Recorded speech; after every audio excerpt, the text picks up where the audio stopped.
ವೀಕ್ಷಕರೇ, ಕನ್ನಡ ಪರ್ವ ಚಾನೆಲ್ಗೆ ಸ್ವಾಗತ.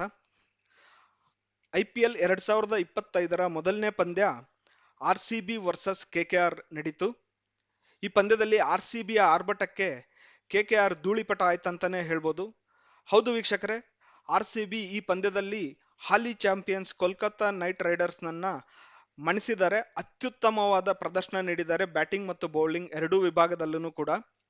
ಹಾಗಾದ್ರೆ ಬನ್ನಿ, IPL 2025ರ ಮೊದಲನೇ ಮ್ಯಾಚ್ RCB ವರ್ಸಸ್ ಹಾಲಿ ಚಾಂಪಿಯನ್ಸ್ ಕೋಲ್ಕತ್ತಾ ನೈಟ್ ರೈಡರ್ಸ್. ಇದು ನಡೆದಿರ್ತಕ್ಕಂಥ ಸ್ಥಳ ಈಡನ್ ಗಾರ್ಡನ್ಸ್, ಕೋಲ್ಕತ್ತಾ. ಹಾಗಾದ್ರೆ ಬನ್ನಿ, ಹೇಗಿತ್ತು ಮ್ಯಾಚ್ ಅಂತ ನೋಡ್ಕೊಂಡ್ ಬರೋಣ. ಮೊದಲಿಗೆ ಟೀಮ್ ಇದಾಗಿತ್ತು. ಈಗ RCB ಅಲ್ಲಿ ಕ್ಯಾಪ್ಟನ್ ಆಗ್ತಾ ಇದ್ದಾರೆ ರಜತ್ ಪತ್ತಿದಾರ್. ಸೊ ಇದು ನಮ್ಮ team: Virat Kohli, Phil Salt, Rajat Patidar, Livingstone, Jitesh Sharma, Tim David, Krunal Pandya, Rasikh Dar, ಸುಯಾಂಶ್ ಹೇಜಲ್ವುಡ್ ಅಂಡ್ ಯಶ್ ದಯಾಳ್. ಆಮೇಲೆ ಸಬ್ಸ್ಟಿಟ್ಯೂಟ್ ಅಂದ್ರೆ ಇಂಪ್ಯಾಕ್ಟ್ ಪ್ಲೇಯರ್ಸ್ ಆಗಿ 4 ಜನನ ಇಟ್ಕೊಂಡಿದ್ರು. ಬಟ್ ಬ್ಯಾಟಿಂಗ್ ಇಂಪ್ಯಾಕ್ಟ್ ಆಗಿ ದೇವದತ್ ಪಡಿಕ್ಕಲ್ ಬಂದಿದ್ರು. ಇಲ್ಲಿ ನನಗೆ ರಸಿಕ್ ಮತ್ತೆ ಸುಯಾಂಶ್ ಶರ್ಮಾ ಇಲ್ಲಿ ಸ್ವಲ್ಪ ಅನುಭವದ ಕೊರತೆ ಇಲ್ಲಿ ಸ್ಪಿನ್ ಅಲ್ಲಿ ಕಾಡುತ್ತೆ ಅಂತ ಅನಿಸ್ತಾ ಇತ್ತು ನನಗೆ. ನೋಡೋಣ ಹಾಗಾದ್ರೆ ಏನಾಯ್ತು ಮ್ಯಾಚ್ ಅಲ್ಲಿ ಅಂತೇಳಿ. ಇದು KKR ಪ್ಲೇಯಿಂಗ್ 11 ಆಗಿತ್ತು. Quinton de Kock, Sunil Narine, Ajinkya Rahane, Venkatesh Iyer, Raghuvanshi, Rinku Singh, Ramandeep Singh, Andre Russell, Spencer Johnson, Harshit Rana, Varun Chakravarthy. ಆಮೇಲೆ ಇಂಪ್ಯಾಕ್ಟ್ ಪ್ಲೇಯರ್ಸ್ ಇವರೆಲ್ಲ ಇದ್ರು. ವೈಭವ್ ಅರೋರಾ ಇಂಪ್ಯಾಕ್ಟ್ ಪ್ಲೇಯರ್ ಆಗಿ ಬಂದು ಬೌಲಿಂಗ್ ಮಾಡಿದ್ರು. ಹಾಗಾದ್ರೆ ಬನ್ನಿ, ಟಾಸ್ ಯಾರು ಗೆದ್ರು ಅಂತ ನೋಡೋಣ. ಟಾಸ್ ಗೆದ್ದಿದ್ದು RCB ಟಾಸ್ ಗೆದ್ದು ಬೌಲಿಂಗ್ ಆಯ್ಕೆ ಮಾಡ್ಕೊಂತಾರೆ. ಸರಿಯಾದ ನಿರ್ಧಾರ ಅಂತಾನೆ ಹೇಳ್ಬೋದು, ಯಾಕಂದ್ರೆ ಡ್ಯೂ ಫ್ಯಾಕ್ಟರ್ ಇರ್ತಾ ಇತ್ತು. ಸೊ ಯಾರು ಸೆಕೆಂಡ್ ಬೌಲಿಂಗ್ ಮಾಡ್ತಾರೋ ಅವ್ರಿಗೆ ಸ್ವಲ್ಪ ಬಾಲ್ ಡ್ಯೂ ಫ್ಯಾಕ್ಟರ್ ಇಂದ ಬೌಲಿಂಗ್ ಮಾಡಕ್ಕೆ ಕಷ್ಟ ಆಗ್ಬೋದು. ಸೊ ಬ್ಯಾಟಿಂಗ್ ಮಾಡೋರಿಗೆ ಈಸಿ ಆಗ್ತಾ ಇತ್ತು. ಹಾಗಾಗಿ ಆ ಡ್ಯೂ ಫ್ಯಾಕ್ಟರ್ ನ ಕನ್ಸಿಡರ್ ಮಾಡಿ ಬೌಲಿಂಗ್ ಆಯ್ಕೆ ಮಾಡ್ಕೊಂಡಿದ್ರು. ಈವನ್ KKR ಗೆದ್ದಿದ್ರು ಅಜಿಂಕ್ಯ ರಹಾನೆ KKR ಕ್ಯಾಪ್ಟನ್ ಹೇಳಿದ್ರು ನಾವು ಕೂಡ ಬೌಲಿಂಗ್ಗೆ ಆಯ್ಕೆ ಮಾಡ್ಕೊಂತಿದ್ವಿ ಅಂತೇಳಿ. ಸೊ ಸರಿಯಾದ ನಿರ್ಧಾರ ಅಂತಾನೆ ಹೇಳ್ಬೋದು ಇಲ್ಲಿ. ಸೊ ಮೊದಲನೇ ಓವರ್ ಅಲ್ಲಿ ಫುಲ್ ಡ್ರಾಮಾ. KKR ಬ್ಯಾಟಿಂಗಿಗೆ ಬಂದಾಗ ಮೊದಲನೇ ಓವರ್ ಹೇಜಲ್ವುಡ್ ಮಾಡ್ತಾರೆ. ಎರಡನೇ ಬಾಲ್ ಅಲ್ಲಿ ಕ್ವಿಂಟನ್ ಡಿಕಾಕ್ 4 ರನ್ 4 ಹೊಡಿತಾರೆ.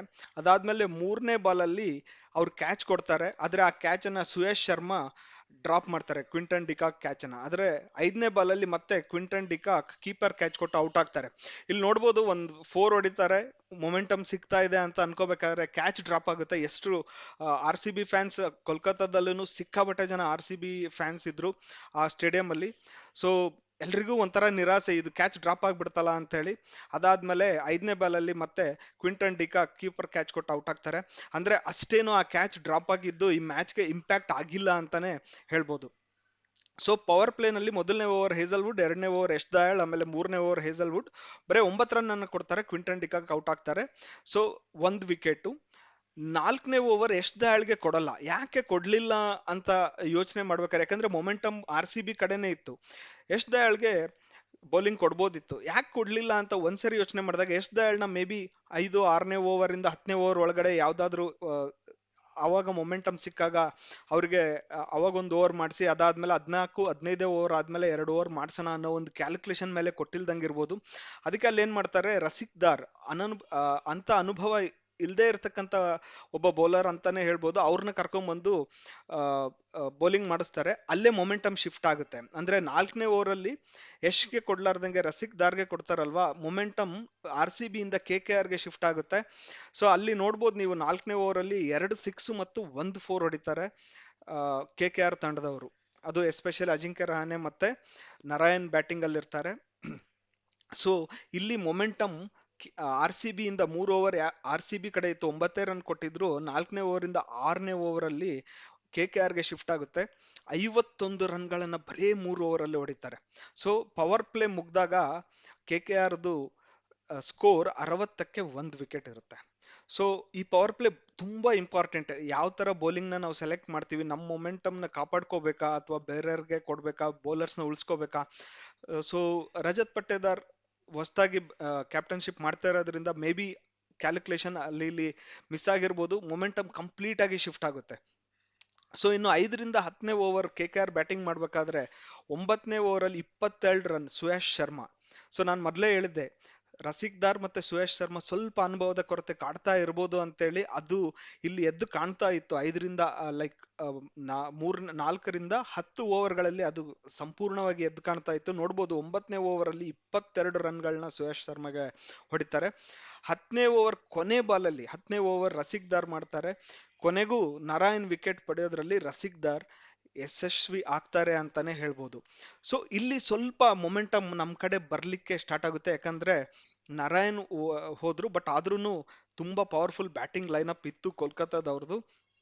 ಸೊ 10 ಓವರ್ಗಳು ಮುಗಿದಾಗ ಆರ್ ಸಿ ಬಿಯ ಸಾರಿ KKR ಅವರ ಸ್ಕೋರ್ 107 ಫಾರ್ 2. ನೀವು ನೋಡ್ಬೋದು 3 ಓವರ್ ಅಲ್ಲಿ ಬರೀ 9 ರನ್ ಇತ್ತು, ಬಟ್ ಲಾಸ್ಟ್ 7 ಓವರ್ಸ್ ಅಲ್ಲಿ ಆಲ್ಮೋಸ್ಟ್ 95-96 ರನ್ ಹೊಡಿತಾರೆ. ಸೊ ಅಲ್ಲಿ ರಸಿಕ್ದಾರ್ ಸುಯೇಶ್ ಶರ್ಮಾನೇ ತುಂಬಾ ಬೌಲಿಂಗ್ ಮಾಡಿರ್ತಾರೆ. ಸೊ ಆಮೇಲೆ ಕೃಣಾಲ್ ಪಾಂಡ್ಯಾಗೂ 1 ಓವರ್ ಮಾಡಿರ್ತಾರೆ, ಅವರಿಗೂ ಕೂಡ ಸಖತ್ತಾಗಿ ಸ್ಕೋರ್ನ ಮಾಡ್ತಾರೆ ಅವ್ರ ಬೌಲಿಂಗ್ ಅಲ್ಲೂ ಕೂಡ. ಸೊ 10 ಓವರ್ ಅಲ್ಲಿ 107ಕ್ಕೆ 2, 10ನೇ ಓವರ್ ಕೊನೆ ಬಾಲ್ ಅಲ್ಲಿ ನಾರಾಯಣ್ ಔಟ್ ಆಗ್ತಾರೆ.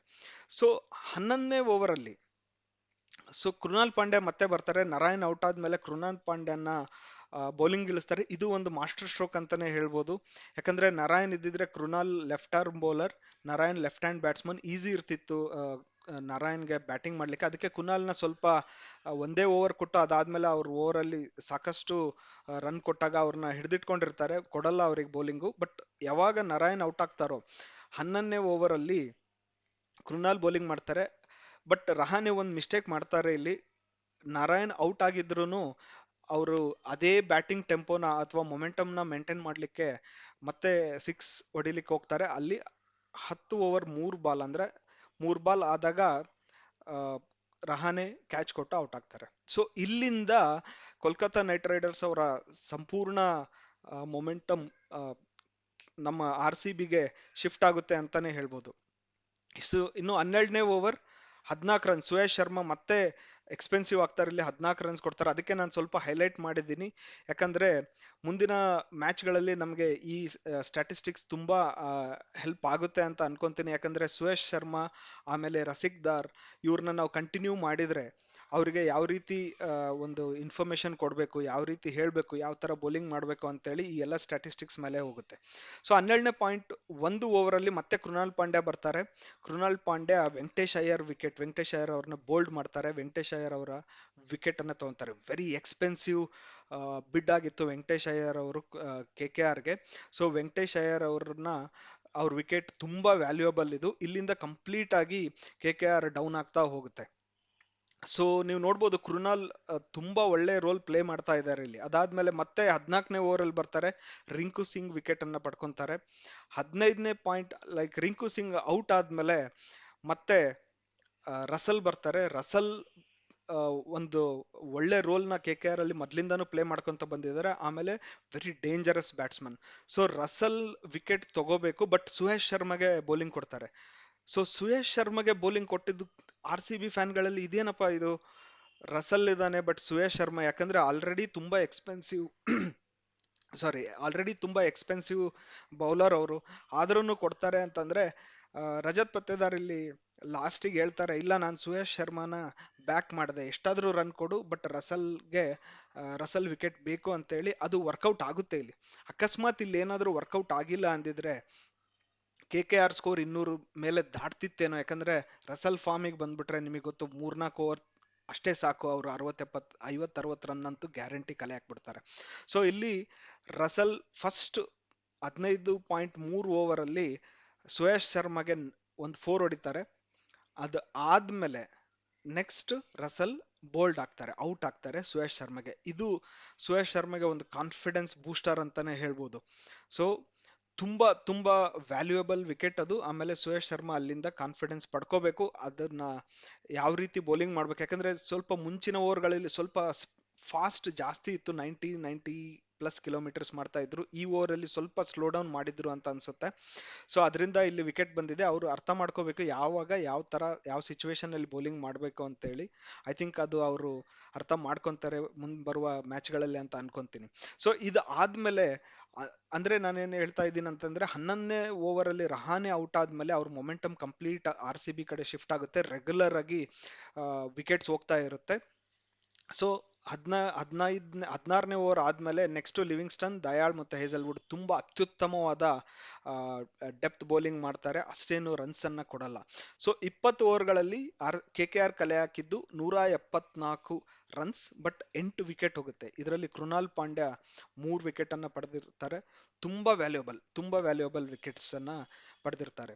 ಸೊ ಇದು ಆಗಿತ್ತು ಕೆ ಕೆ ಆರ್ ಬ್ಯಾಟಿಂಗ್. ಇಲ್ಲಿ ತುಂಬಾ ಇಂಪಾರ್ಟೆಂಟ್ ಏನಂದ್ರೆ R C B bowling first 10 ಓವರ್ಗಳಲ್ಲಿ ಅದೇ ರಾಗ ಅದೇ ಆಡು ತರಾನೇ ಸ್ವಲ್ಪ ಆರ್ ಸಿ ಬಿ ಫ್ಯಾನ್ಗಳಿಗೆ ಅನಿಸ್ತಿತ್ತೆ. ನಾನು ಕೂಡ ಆರ್ ಸಿ ಬಿ ಫ್ಯಾನ್ ಅನಿಸ್ತಿತ್ತೇನೋ, ಬಟ್ ಅವ್ರು ಯಾವ ರೀತಿ ಕಮ್ ಬ್ಯಾಕ್ ಮಾಡಿದ್ರು ನೆಕ್ಸ್ಟ್ 10 ಓವರ್ಗಳಲ್ಲಿ ಅದು ತುಂಬಾ ತುಂಬಾ ಆ, ಆ, ಒಳ್ಳೆ ಅಚೀವ್ಮೆಂಟ್ ಅಂತಾನೆ ಹೇಳ್ಬೋದು. ಸೊ ಅಜಿಂಕ್ಯ ರಹಾನೆ ತುಂಬಾ ಒಳ್ಳೆ ಬ್ಯಾಟಿಂಗ್ ಮಾಡಿದ್ರು, 50 ರನ್ಸ್ ಕೂಡ ಕಲೆ ಹಾಕಿದ್ರು.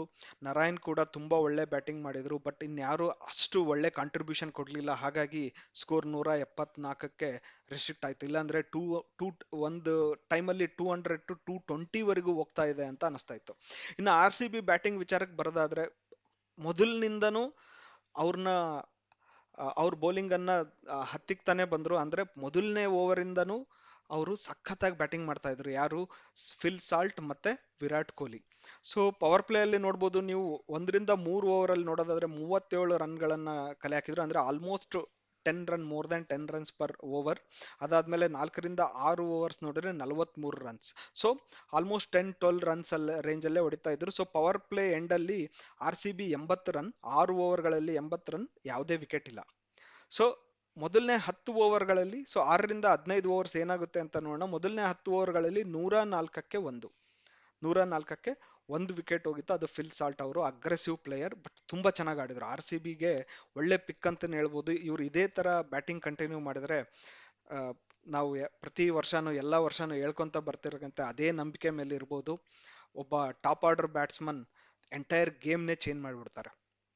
ಸೊ ಪವರ್ ಪ್ಲೇ ಆದ್ಮೇಲೆ 6 ರಿಂದ 15 ಓವರ್ಸ್ ಅಲ್ಲಿ ಏನಾಯ್ತು ಅಂತ ನೋಡ್ತಾ ಇರೋದಾದ್ರೆ, 6 ಓವರ್ 5 ಬಾಲಲ್ಲಿ ಫಿಲ್ ಸಾಲ್ಟ್ 50 ರನ್ ಕಲೆ ಹಾಕ್ತಾರೆ, 25 ಬಾಲಲ್ಲಿ ಆಲ್ಮೋಸ್ಟ್ 200 ಸ್ಟ್ರೈಕ್ ರೇಟ್ ಅಲ್ಲಿ. ಆಮೇಲೆ 8.3 ಓವರ್ಸ್ ಅಲ್ಲಿ ಫಿಲ್ ಸಾಲ್ಟ್ ಔಟ್ ಆಗ್ತಾರೆ, ವರುಣ್ ಚಕ್ರವರ್ತಿ ಬೌಲಿಂಗ್ ಅಲ್ಲಿ ಔಟ್ ಆಗ್ತಾರೆ ಕ್ಯಾಚ್ ಕೊಟ್ಟು. ಅದಾದ್ಮೇಲೆ 9.5 ಓವರ್ಸ್ ಅಲ್ಲಿ ಕೊಹ್ಲಿ ಕೆ ಕೆ ಆರ್ ವಿರುದ್ಧ 1000 ರನ್ ಕಲೆ ಹಾಕಿರ್ತಾರೆ, ಇದು ಒಂದು ದೊಡ್ಡ ಅಚೀವ್ಮೆಂಟ್. 11 ಅದಾದ್ಮೇಲೆ ಫಿಲ್ ಸಾಲ್ಟ್ ಆದ್ಮೇಲೆ ಪಡಿಕಲ್ ಬರ್ತಾರೆ ಬ್ಯಾಟಿಂಗಿಗೆ, ಬಟ್ ಪಡಿಕಲ್ ಅಂತ ಏನು ಕಾಂಟ್ರಿಬ್ಯೂಷನ್ ಕೊಡಲ್ಲ. ಬಟ್ ತುಂಬಾ ಯೋಚನೆ ಮಾಡಬೇಕು ನಮ್ಮ ಕನ್ನಡದ ಹುಡುಗ ಪಡಿಕಲ್, ಇವರು ಇಂಪ್ಯಾಕ್ಟ್ ಪ್ಲೇಯರ್ ಇಲ್ಲಿ. ಸೊ ಇಂಪ್ಯಾಕ್ಟ್ ಪ್ಲೇಯರ್ ತುಂಬಾ ಜವಾಬ್ದಾರಿಯುತವಾದ ಆಟ ಆಡಬೇಕು, ಆಮೇಲೆ ಇಂಪ್ಯಾಕ್ಟ್ ಕ್ರಿಯೇಟ್ ಮಾಡಲೇಬೇಕು. ಮುಂಬರುವ ದಿನಗಳಲ್ಲಿ ಅವರ ಎಕ್ಸ್ಪೀರಿಯನ್ಸ್ನ ಇಲ್ಲಿ ತಗೊಂಬರ್ತಾರೆ ಅಂತ ಅನ್ಕೊಂಡಿದ್ದೀನಿ. ಸೊ ಅವರು ನಾರಾಯಣ್ಗೆ ಔಟ್ ಆಗ್ತಾರೆ. ಅದಾದ್ಮೇಲೆ 12.5 ಓವರಲ್ಲಿ ಕೊಹ್ಲಿ 50 ರನ್ 30 ಬಾಲ್ಗಳಲ್ಲಿ ಕಲೆ ಹಾಕ್ತಾರೆ. ತುಂಬಾ ಒಳ್ಳೆ ಬ್ಯಾಟಿಂಗ್, ಒಳ್ಳೆ ಸ್ಟ್ರೋಕ್ಸ್ ಇತ್ತು. ಈ ತರ ಆಟ ನೋಡ್ಲಿಕ್ಕೆ ನಿಮ್ಗೆ ಮತ್ತೆ ಎಷ್ಟು ವರ್ಷಗಳಲ್ಲಿ ಸಿಗುತ್ತೋ ಗೊತ್ತಿಲ್ಲ, ಇದೇ ರೀತಿ ಕಂಟಿನ್ಯೂ ಮಾಡ್ತಾರೋ. ಬಟ್ ಈ ಸರಿ ಚಾಂಪಿಯನ್ಸ್ ಟ್ರೋಫಿಯಲ್ಲಿ ಆಗಿರ್ಬೋದು ಅಥವಾ ಈಗ ಐ ಪಿ ಎಲ್ ಅಲ್ಲಿ ಆಗಿರ್ಬೋದು, ತುಂಬಾ ಒಳ್ಳೆ ಫಾರ್ಮ್ ಅಲ್ಲಿ ಇದ್ದಾರೆ. ಈ ಆಟಗಳನ್ನ ಮಿಸ್ ಮಾಡ್ಕೋಬೇಡಿ. ಸೊ 15ನೇ ಓವರಲ್ಲಿ ರಜತ್ 4 4 ಹೊಡಿತಾರೆ ಬಂದು. ಪಡಿಕಲ್ ಔಟ್ ಆದ್ಮೇಲೆ ರಜತ್ ಪತ್ತೇದಾರ್ ಬರ್ತಾರೆ, ತುಂಬಾ ಅಗ್ರೆಸಿವ್ ಬ್ಯಾಟಿಂಗ್ ಮಾಡ್ತಾರೆ, ಒಂದೇ ಓವರಲ್ಲಿ 4 4 ಹೊಡಿತಾರೆ. ಅದಾದ್ಮೇಲೆ 15.3 ರಜತ್ ಔಟ್ ಆಗ್ತಾರೆ, ಅಂದ್ರೆ 16 ಬಾಲ್ಗೆ 34 ರನ್ಗಳನ್ನ ಹೊಡಿತಾರೆ. ಸೊ ಅಗ್ರೆಸಿವ್ ಬ್ಯಾಟಿಂಗ್ ಅಲ್ಲಿ ಹೊಡಿಬೇಕಾದ್ರೆ ಆಬ್ವಿಯಸ್ಲಿ ಔಟ್ ಆಗಿದ್ದಾರೆ ವೈಭವ್ ಅವರಾಗೆ. ಸೊ ಇನ್ನ 16.2 ಓವರಲ್ಲಿ 177 ರನ್ಗಳನ್ನ ಮಾಡಿ 3 ವಿಕೆಟ್ ಕಳ್ಕೊಂಡು ಆರ್ ಸಿ ಬಿ ವಿನ್ ಆಗುತ್ತೆ ಮ್ಯಾಚ್ನ. ಸೊ ವಿನ್ನಿಂಗ್ ಶಾಟ್ 4 ರನ್ಸ್ ಹೊಡಿತಾರೆ ಲಿವಿಂಗ್ಸ್ಟನ್. ಸೊ ಮುಂದಿನ ದಿನಗಳಲ್ಲಿ ಇದೇ ರೀತಿ ಪ್ರದರ್ಶನ ಆರ್ ಸಿ ಬಿ ಕೊಡ್ಲಿ. ಸೊ ಇದಾಗಿತ್ತು ಆರ್ ಸಿ ಬಿಯ ಮೊದಲನೇ match, R C B versus K K ಆರ್ನ ಸಂಪೂರ್ಣ ಮಾಹಿತಿ. ನಿಮಗೆ ಇಷ್ಟ ಆಗಿದೆ ಅಂತ ಅನ್ಕೊಂತೀನಿ. ಕೊನೆಗೆ ಕೃಣಾಲ್ ಪಾಂಡ್ಯ 3 ವಿಕೆಟ್ ಪಡೆದಿದ್ರಿಂದ ಅವರಿಗೆ ಮ್ಯಾನ್ ಆಫ್ ದ ಮ್ಯಾಚ್ ಅಂತ ಅವಾರ್ಡ್ ಮಾಡಿದ್ದಾರೆ. ಬನ್ನಿ ಹಾಗಾದ್ರೆ ಪಾಯಿಂಟ್ಸ್ ಟೇಬಲ್ ಹೇಗೆ ಕಾಣ್ತಾ ಇದೆ ಅಂತ ನೋಡೋಣ. ಆರ್ ಸಿ ಬಿ 1 ಮ್ಯಾಚ್ ಆಡಿದ್ದಾರೆ, 1 ಮ್ಯಾಚ್ ಗೆದ್ದಿದ್ದಾರೆ. Net run rate +2.137. ಇದು ಮುಂದಿನ ದಿನಗಳಲ್ಲಿ ತುಂಬಾ ಹೆಲ್ಪ್ ಆಗುತ್ತೆ ನಮಗೆ. ಕೋಲ್ಕತ್ತಾ ನೈಟ್ ರೈಡರ್ಸ್ 1 ಮ್ಯಾಚ್ ಸೋತಿದ್ದಾರೆ, -2.137. ಮತ್ತೆ ಅದೇ ಜೋಶ್, ಅದೇ ಉತ್ಸಾಹ ಇರಲಿ, ಅದೇ ಸಪೋರ್ಟ್ ಇರಲಿ. ಸೊ ಕನ್ನಡ ಪರ್ವ ಚಾನಲ್ ಇಂದ ಮತ್ತೊಮ್ಮೆ ಹೇಳೋಣ, ಈ ಸಲ ಕಪ್ ನಮ್ದೇ.